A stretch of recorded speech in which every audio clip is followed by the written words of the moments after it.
Good evening.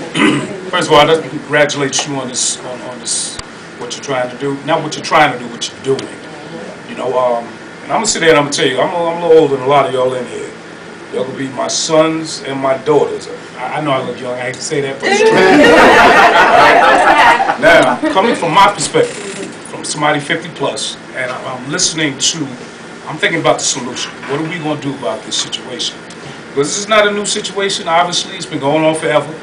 And I'm going to tell you, it's not going to change by the things that we're talking about right here as far as getting it into schools. You know how long that's going to take? We need change now. A lifetime. We need change now because this is not a new subject. This subject has been going on, you know, for the longest, and what has been done about it. What the young brother just said right there, it's like anything else that needs to be taught. It needs to be started in your household. Y'all are the young ones that's going to be taking over and becoming like our age. You got to teach your kids what this is about now. The only way you can teach them what it's about, you got to first find out what it's about. Because you made a significant point just now. You said the older generation is basically done, and there's some truth to that. It's an unfortunate truth, but there's some truth to that. We're so, and older than me, we're so structured to believe what we've been taught and not taught. That's so hard to change, and we're at the last stages of our lives. But I'm talking about the 20s, 14s, the mid-30s. You got to teach these kids, man. You got to teach these kids at home. And see, the younger parents, this is the problem I see. The younger parents want to be friends with the kids. When I came up, our parents was our parents. Now, they gave us what they knew. Now, they may not have known everything, but they gave us what, and we respected them. What I see today, I don't see a lot of respect. And y'all as teachers, y'all know what I'm talking about.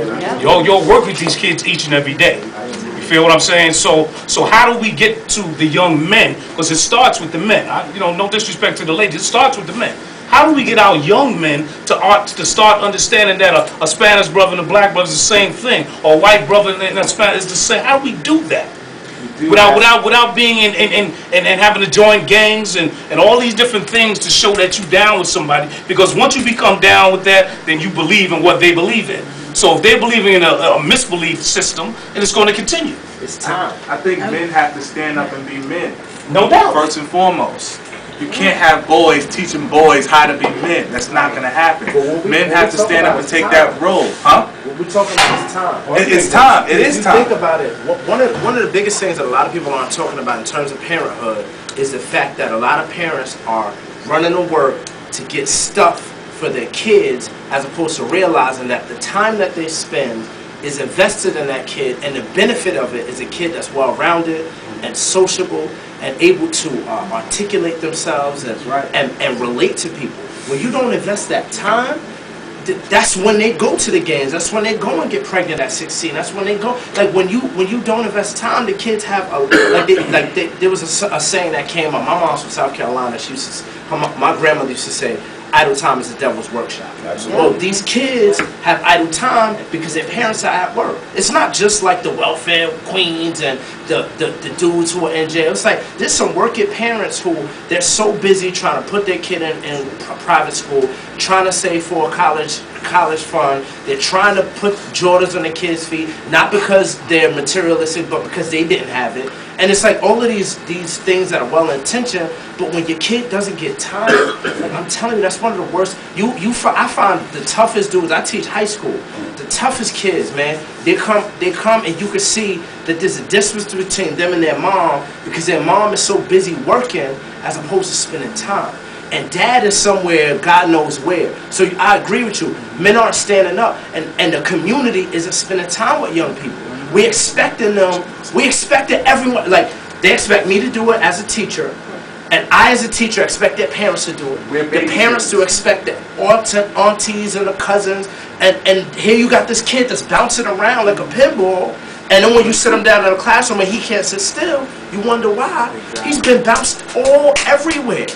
I see little boys all day like who just don't have people who are investing and saying, yo, I believe in you, so I'm gonna come, like no, how was your game? Like, I'm at your game.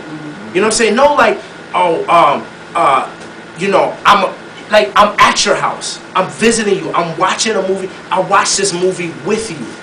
that's the difference. I can honestly say I grew up in a household that we didn't have a lot of money, but my parents spent a lot of time. Like, I got tons of pictures where it's me, my twin brother, my older brother, and my parents. We watched movies, we went to church, we went to my mother took us to, I grew up in Brooklyn, we went to every library in Brooklyn. Every library. And I felt like I'd been out the country, and I didn't leave the country until I was like 23. But my mother made sure she spent time. When my father wasn't working, he spent time. It's huge. And outside of the nucleus, and I know I just said it starts with us and our children, and me going to my son and teaching him these things, but outside of the nucleus of ourselves, it's as easy as reaching to that boy who lives down the block, who we know has a family that can take care of him, to then say, hey homeboy, don't be outside late at night. You can come and sit at my house until 7 o'clock until somebody comes home. It's about reaching out. Like the other day, my boyfriend and I took our son to the park, and there was a kid, he couldn't have been any more than 12 years old. He had on his Crip flags, and he was on his skateboard, and he was twisting up his hands, and he was nigga this and nigga da da da da, and cursing and cursing and cursing. And my boyfriend just walked up to him and said, my son is here. There are children here. Could you not use that language right here? And all of the gangster demeanor just dropped away from him, and he was like, Putty, I'm sorry, sir. And that's all it took, was for someone to have the courage and to care enough to reach out and step up and say, what you're doing is not model behavior. Let me show you how to do this. And by that time, he said, you see how I'm out here? He said, I'm the same. I look just like you, but I'm here with my son and with my woman, and I'm taking care of them. We're having a family day. Do you see how this works? Do you see how this is conducive to our son growing up in an environment that is nice, rather than him seeing us screaming at each other all the time? And by the end of that discussion, that kid wasn't even like with his friends anymore. Like, he was sitting with our son and playing with us, and we felt like $1 million when we left there. We were in that park for a half an hour talking to that boy, and that could have been all he needed. You know, like, not to say that he's a perfect angel. After that, he could have gone right back to doing that. But who's to say that 2 weeks of somebody talking to him in a place just like this, being a mentor, taking 20 minutes out of your busy day to then say, you know, I'm not going to watch Basketball Wives. I'm going to go and talk to this person, you know, or I'm not going to post on Twitter for 2 hours. I'm going to do something else to reach out to somebody. It takes, like David said, and like we're all saying, this much time to reach out.